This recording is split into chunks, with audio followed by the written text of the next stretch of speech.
Now on the Locked On Celtics podcast, Jayson Tatum finally meets the media and explains how his rehab is going. Locked On Celtics pod, home of the winners. And welcome back to the Locked On Celtics podcast right here on the Locked On Podcast Network, where it's your team every day. Your team's the Boston Celtics, and I talk about them Monday through Friday. I've got bonus podcasts when they eventually get back to playing on the weekends, so make sure you're subscribed to get all of the bonus content. It's everywhere podcasts exist. It's on YouTube. If you're new to the show, I'm John Karalis, beat writer covering the Celtics for Celtics on SI. I've been covering this team for about 20 years now, doing this podcast for 10. And I've written a couple of books about the team. Today's show is brought to you by FanDuel. Winter games are on, and there's no better way to follow them than with a bet on FanDuel. FanDuel, play your game. Later on, third segment, we're going to talk about Jaylen Brown, who had some interesting comments in response to the Detroit Pistons-Charlotte Hornets fight, what he wants to see from the Celtics. If you haven't seen those comments, we'll talk about that in the third segment. The first two segments are dedicated to Jayson Tatum, who has not only practiced, but for the first time since Media Day, met the media, talked to the media. That's actually a kind of important development, and I'm going to tell you why after I introduce Tom Westerholm, everybody. Now, that said explosion, and I didn't think that was going to go. Yeah, that was kind of disappointing. Can you boo yourself? I agree. This one says punch. I don't know what this is. Oh God, that lame. Weak. That punch was brought to you by Isaiah Stewart, coming flying in off the bench. Actually, that punch was brought to you by Miles Bridges. Little. We're gonna get a little. That's actually appropriate for most basketball fights. That is the punch you mostly get from basketball fights. Yeah, little. It's more like a smack, a slap. Yeah. Hold on. Yeah, that's not a punch. That's completely mislabeled. Don't give me that. All right, we'll save that for the later on. Yeah. Jayson Tatum talked to the media, and typical Jayson Tatum. Kind of, there's two Jayson Tatums. There's the one who talks to the national media and podcasts with other athletes where he's engaging and vulnerable and all of that stuff. And then there's the Jayson Tatum who stands in a scrum in front of the beat writers and is very measured and doesn't really say much. He talked for 9 minutes or so, 10 minutes or so, and gave, talking about, hey, I feel good at practice, did 5-on-5 and gave a few updates that are important, but I don't know, I might come back, I might not. I'm not saying I will or I won't. And it's just kind of okay, Jayson, give us something. He saves all the good stuff for the football player podcast. That's right. Yeah, he pretty clearly was not going to give you guys a dang thing. Which was kind of, very frustrating when you're a beat writer. You know what? Honestly, I love you guys. I get it now that it's a little funny watching him just kind of be like, yeah, no, I'm not going to put a percentage on it at all. Oh yeah, no, I don't know. I might come back. I might not come back. How's that taste? That's right. It's funny. It's funny because I know people. There's this weird ecosystem, right? Where the athletes are the athletes, the beat writers. We're also not people either. Right. The players aren't people, they're robots. Yes. The reporters aren't people either, they're just morons. You're you are lower than the robots for sure. We're definitely lower than we're the stuff the robots stepped in. Yes. On their way. Yes. And people relish. There's no doubt that they're going to be people who listen to this stuff and they're these guys, they're more good. I'm glad Jayson didn't give him anything, which is part of the job. It's fine. But it's also funny because it's very misdirected because again, you and I have talked about this a million times. Yeah. When people say they hate the media, I promise you're not actually you think you're talking about the beat writers, but you're not talking about the beat writers. That's not the media that people think they're talking about when they say I hate what anyway. But anyway, so the calling from Jason's thing is that I think the most important thing is when I asked him, what are the next steps you have to take? Yeah. His answer, just more conditioning, more live things, getting acclimated to playing 5-on-5 and contact and stuff like that. So I can infer from that, and you tell me if I'm wrong, the Achilles fully healed. Yep. You don't play 5-on-5 basketball unless your Achilles tendon is fully healed. You don't take contact if you're. You don't take contact, right? And Shams put out his report that it was like he played in the 5-on-5 scrimmage. Great. So Shams like it was rostered teammates. Yeah, Hugo Gonzalez and Amari Williams, G League players and two-way guys. Like that's what it was. So the Achilles is fully healed. That means we're in the ramp-up process. Mm-hmm. This is very important. So, and I just said the fact that he's talking to the media is important, not because we're important or anything like that. No, because the NBA rules are after you start practicing, an injured player with a long-term injury must meet the media, and then league rules give at least a weekly update. So Jayson Tatum we have now broken the seal, right? Anybody who knows that you've had a night of drinking, the first time you go and you break the seal, now you got to go to the bathroom every 5 minutes. Welcome to Jayson Tatum now speaking to the media every week. We're getting into that play. We're starting to get like a little bit more regular updates. So that's where we are. Tatum is ramping up and he's going to be talking a lot more. We are getting, Tom, close. We are getting close. He can say I might or might not return, but there's no way we're not getting close to him returning. You want to know why? Because Tatum knows that, and he knows now that he's going to have to talk to you guys, and he doesn't want to keep answering the same questions every single week. Like, they would not have done this if, I mean, listen, this is a total guess. This is just total reading things, obviously. Sure. But they would not be doing this if Tatum was not quite close, because he doesn't want to give a bunch of these. No. I doubt he wants to give another one. You know what I mean? Like, I think we're quite close, because I don't think Tatum wants to do that a second time. I think the next time he talks to you guys, he probably wants to be doing it after his actual return. Yeah. And now, obviously, right, he's got the All-Star break. That's right. He's got this extra built-in time that he can keep rehabbing. I mean, I don't know how you feel. I would be stunned, obviously, if all of a sudden we got Tatum's questionable tomorrow. Like, I don't think that's what's happening here. But I do think that what he has now is he got that one out of the way. Now he has this whole week off to play basketball against the G League guys or the two-way guys or, the coaches, whoever's at the facility, whoever's sticking around. He has this opportunity to play against them again. And presumably, they won't make him talk over the All-Star break. So then, by the way, they get to be out of town. So that might buy him a little extra time. Like, who knows? But one way or the other, I think we're looking at a matter of a couple of weeks. That's correct. I think that's correct, because you're right. He doesn't want to talk to us any more than he has to. Yeah. So All-Star break next week. He's probably not talking at Golden State. Maybe he speaks he could speak somewhere on the road, but you can argue that the following week, the All-Star break doesn't count. So you've got at LA, off day, at Phoenix, at Denver. We know he'll be in Phoenix because he's going to be golfing. Yes. Day off. And then Brooklyn, February 27th. He might meet up with everybody in Phoenix. Yeah, right. And they might even say, well, he's not on this road trip. Yeah. So they could whatever. But we're looking at, when I've said early March from the beginning. Now I got a little swept up in the, maybe he can get back a little earlier, but I from the beginning have said early March. February 27th is close to early March. That's the Brooklyn game. But that one's me. If he's February 27, that is my dub, because that's the one that I said. I literally said, I would come back against the Knicks, I'd come back February 27 against the Nets when it's a little lower pressure. Mm-hmm. So So if that's the one, Yeah, it's your boy.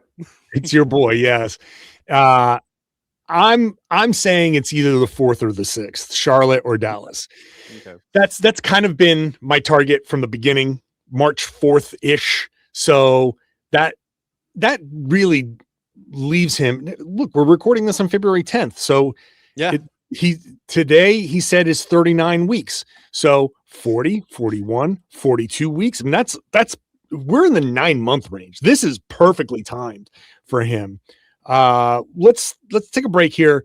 We'll come back to continue the Tatum conversation. What's next? What can we expect? We'll do that when we come back. That's not the button, John. Let's try it again. I'm not editing this out. Whenever I screw up, I leave it in because people know that I'm a moron. Today's show is brought to you by Indeed. Hiring should not take over your life. It's difficult to hire. And, look, I've been there. I've tried to hire people before. Getting a stack of resumes sucks. You need to find the right person, not just somebody who's willing to take your job. Why would you do that? Hoping the right person stumbles across your job post doesn't make any sense. Indeed, and Indeed sponsored jobs helps you match with quality candidates by boosting your job listing to the people who fit your specific criteria, like skills, certifications, and location. So I wouldn't want to just say, hey, I need somebody who can help. I want to say when I'm hiring, I need someone with real experience, someone I can slot right in and who can perform right away. Indeed helps you find that specific person, target exactly the skills that you need, so you're not wasting time going through mismatched candidates. With sponsored jobs, your post gets seen by the people, the candidates who are actually going to fit. This stat says it all. In the minute that I've been talking to you, companies like yours have made 27 hires on Indeed, according to Indeed data worldwide. So if you're hiring, spend less time searching and more time interviewing candidates who check all the boxes with Indeed sponsored jobs. Listeners of this show will get a $75 sponsored job credit to get your job the premium status it deserves at Indeed.com/podcast. That's Indeed.com/podcast. Terms and conditions apply. Hiring, do it the right way with Indeed. Today's show is also brought to you by Game Time. There's nothing like being in an NBA arena. Doesn't matter what day, doesn't matter when, especially TD Garden. If you're coming in from out of town or thinking about it, use the Game Time app. It's the go-to app for scoring tickets fast without the hassle. It puts the advantage back in your hands. Just pull out that app and pick an upcoming NBA game at home, on the road, wherever. You can get the tickets in minutes. I've used the app. It's very easy to use. You can see the all-in prices up front. The number you see is the number you're going to pay. I've been to arenas that I've never been to before. So the view from the seat is an important feature. It shows you what you're going to see. And the zone deals, those are where you pick the seats, the section. Game Time picks the seats, and you save money that way. It's great for last-minute options. So check it out. Take the guesswork out of buying NBA tickets with Game Time. Download the Game Time app, create an account, and use the code LOCKEDON for $20 off your first purchase. That's LOCKEDON, Locked On, for $20 off. Download the Game Time app today. Remember, it's gametime.co on the web. Gametime.co, not .com. Thank you for making Locked On Celtics your first listen every day. If you're an everydayer, thank you for being here every Monday through Friday. Join the Everydayer Club. You get $5 a month or $50 for the year. You get access to our Discord server, chats between you and other Celtics fans, you and NBA fans. You get ad-free audio compatible with all major podcasting apps and a whole lot more. It's at lockedonceltics.supercast.com, lockedonceltics.supercast.com. There will be a link in the show notes. All right, Tom. So Tatum, the ramp-up phase is an important phase, obviously, but I think why Tatum isn't saying, well, I am or I'm not, and I don't have a specific date. We just don't know how he's going to respond to this part. This may be the toughest part because it's not easy, but it's very structured to get to the part where, okay, your Achilles tendon is in 2 pieces. Now it's in 1. It is healed. It's fine. Here we go. Now comes the like I've put it before, your brain sends the signals to the feet. Can the feet do the things the brain wants it to do? How quickly can you do it? When can you start doing it at an NBA level? And after each time you try, you're going to have like the buildup of lactic acid. You're going to get sore. It's going to be difficult. You're going to have like the mental hurdle of, I can't believe Max Shulga just dusted me. What's wrong with me? You know, like you're going to have all of these little hurdles that you have to clear within this one big step. So I understand why he's being non-committal about, I'm targeting this day in 3 weeks, or I want to come back on this day. He's just saying, I got to get to the next step. I got to see how my body responds. And then I will say, so I don't see him being non-committal about a date as being wishy-washy or even messing with us. No. I actually don't think he can come up with a date because of this next step. For sure. It is kind of funny that he keeps hammering I don't know if I'm coming back this season, because that feels like a slight exaggeration to me, you know, like not in a bad way, not in a way that like, you know, not in a way where he's like trying to mess with you guys. It feels like he's being overly safe with that one, right? It's like, which say what you want, but there's also like ways you could talk your way around that. Like, yeah, I haven't set a target date yet. I'm not 100% sure. You know, somebody says like, well, are you coming back this season? Yeah, again, I just haven't set a target date. You know, that's not really how I'm operating this. I'm taking it day by day. You know what I mean? There's like a million ways that he could go about that without pinning that, like, I don't know if I'm coming back this season to himself. So it's that to me feels slightly like the Tatum, you know, myth making a little bit of like, you know, just like, well, I don't know. I might not. Like, all right, Jayson. All right. But I mean, listen, again, like we've said 100 times, this is his rehab. This is his recovery. However he wants to go about it, however he wants to try to craft the narrative about himself. Like, yeah, man, do it. Like, yeah. Like do it up. However you want to do it. Like, yeah. That I think is the right way to look at it. And I do like what he's talked about when he talked about his teammates too, because another question that I asked is, well, hey, you said you were hesitant. Yeah. You know, what was that?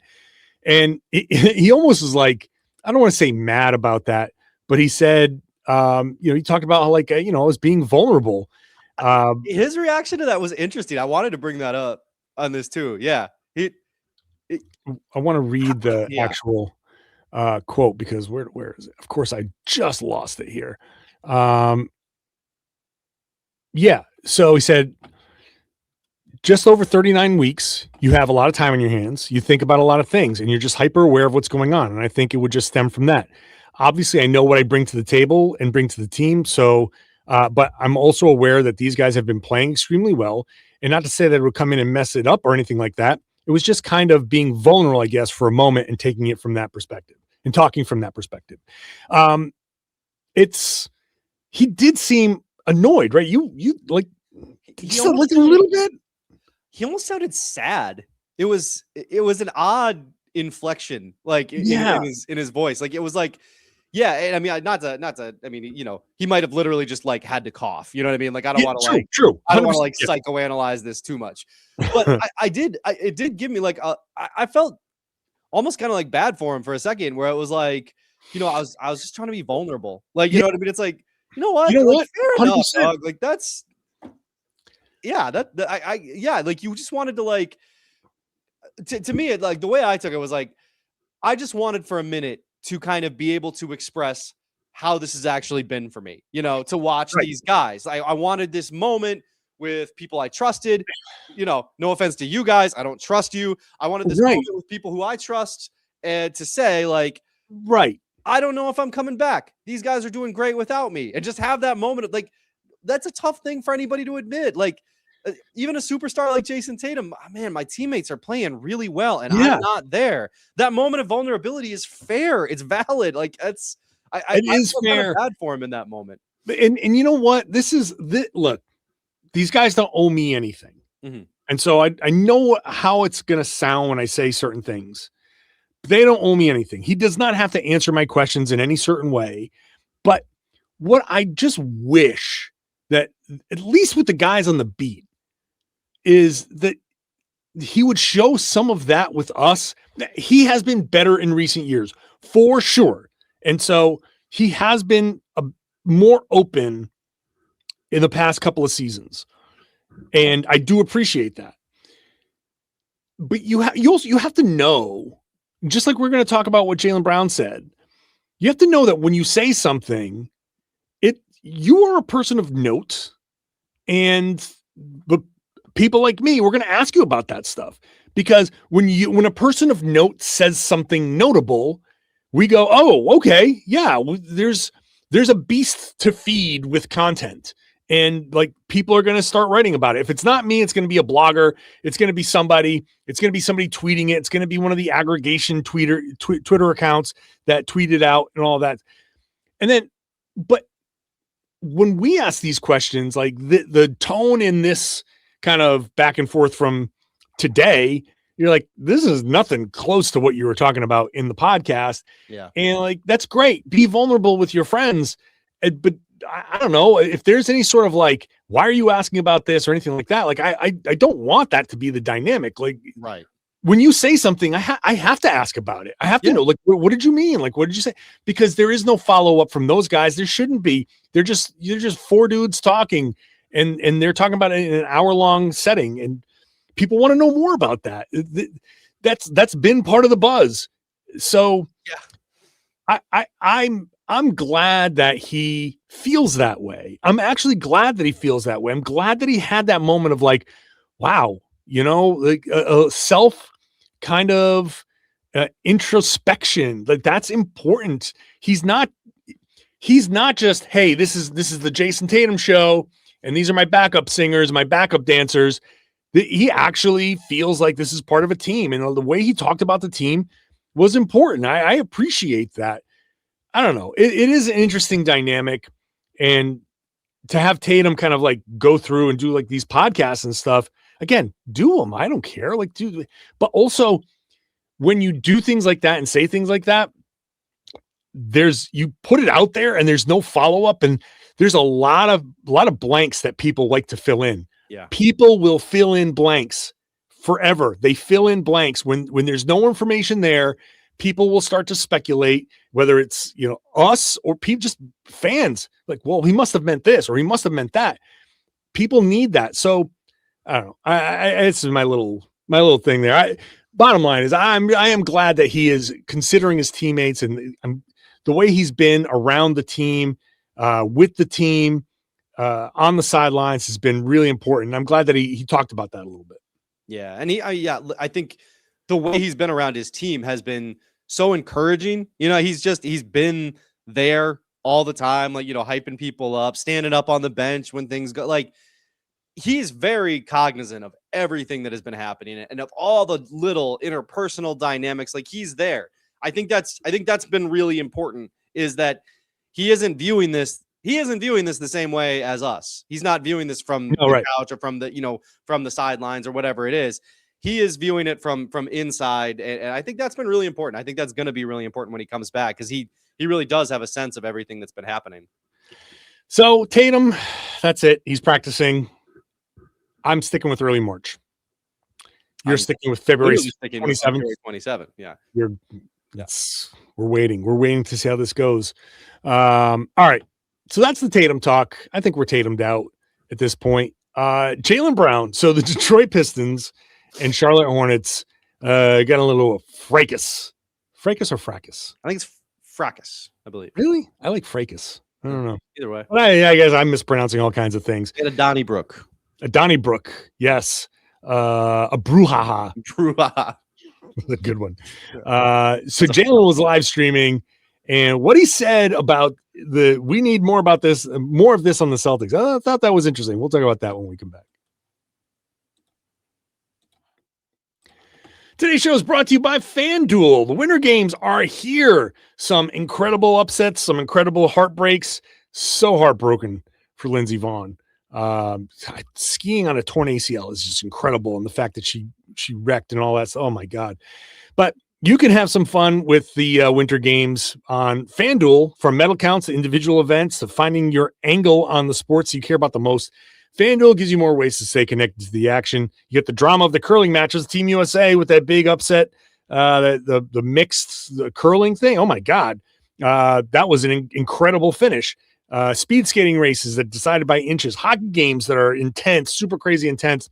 FanDuel keeps the entire Olympic experience engaging from start to finish. The Winter Games are on, and there's no better way to follow them than with FanDuel. When you sign up for FanDuel, you log in, it'll ask you to set a limit, set a budget. Do so, whatever your disposable income, whatever you can afford to lose in case you go cold, that's okay. FanDuel will catch you. It'll stop you because you're gambling responsibly. At FanDuel, play your game. Thank you for making Locked On Celtics first listen every day. The number one Celtics podcast on the Locked On Podcast Network. It is the number one sports podcast network. So thank you. We got a Locked On podcast for every team. Locked On NBA, Locked On NBA Game Night. Recording this before the games because after the games, I'll be on Game Night with Jake Madison, covering all the 4 games on the schedule. So we got all of that coming up tonight on Game Night, wherever you get your podcasts. All right, Tom. So a big brawl, big fight, and Jaylen was on his stream. Jayson, I don't know where Jayson. Back to him. Yeah, Jaylen was on his stream. A couple of friends watching that, reacting. I thought it was kind of funny where he was like, when somebody mushes you in the face, like Duran did to Musa Diabate. He's like, somebody's got to die. He's got to die. All right. And then afterwards, okay. he was like, he's like, listen, he's talking to Adam Silver. Like, this is good for ratings, man. People like this. Some of this is okay. And then he was like, we need more of this on the Celtics. Where I was like, oh, well, that is interesting for you to say. And I agree with Jaylen. Would be nice. Like, Celtics haven't had that kind of edge since the Marcus Smart trade.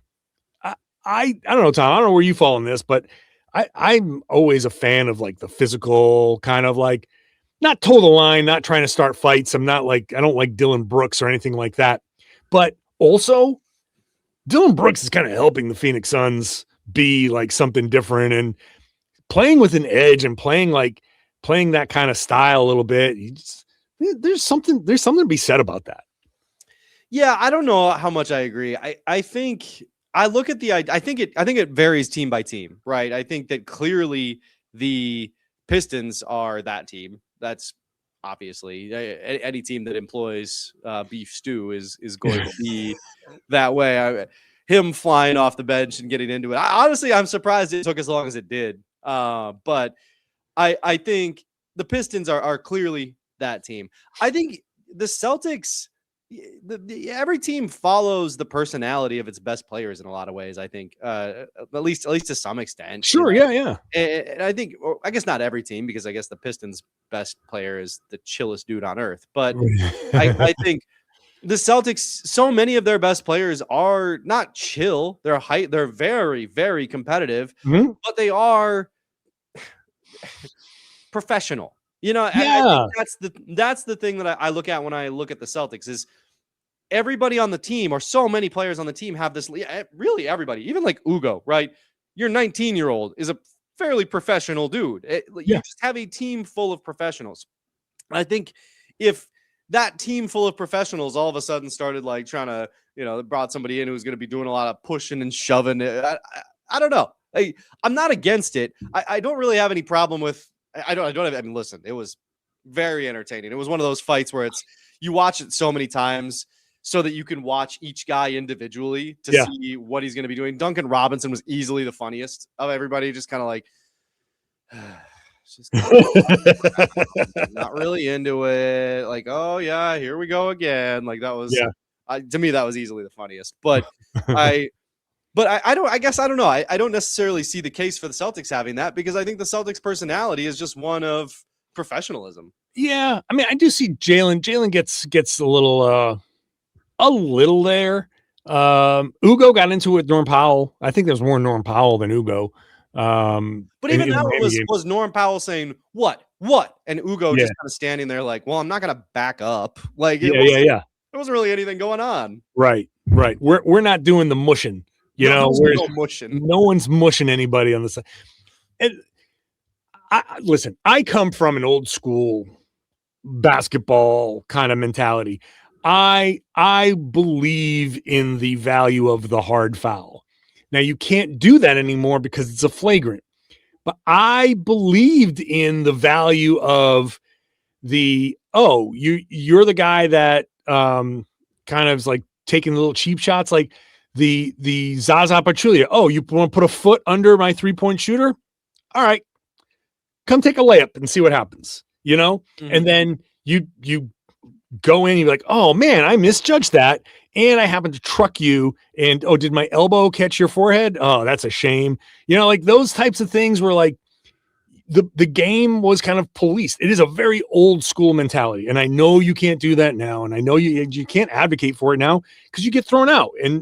But this is the old man, like back in my day, that wasn't like, I sat there and cheered Robert Parrish for pummeling Bill Laimbeer, like those types of things were fun.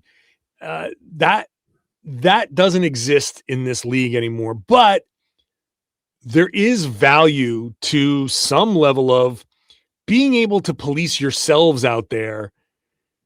I think the other side of it though is guys are so quick to feel disrespected now that they don't see it as policing. They just feel like they've been disrespected and everybody feels like they're owed a certain amount of, respect that you can't do this, you can't, whatever. So it's another reason why things escalated the way they escalate.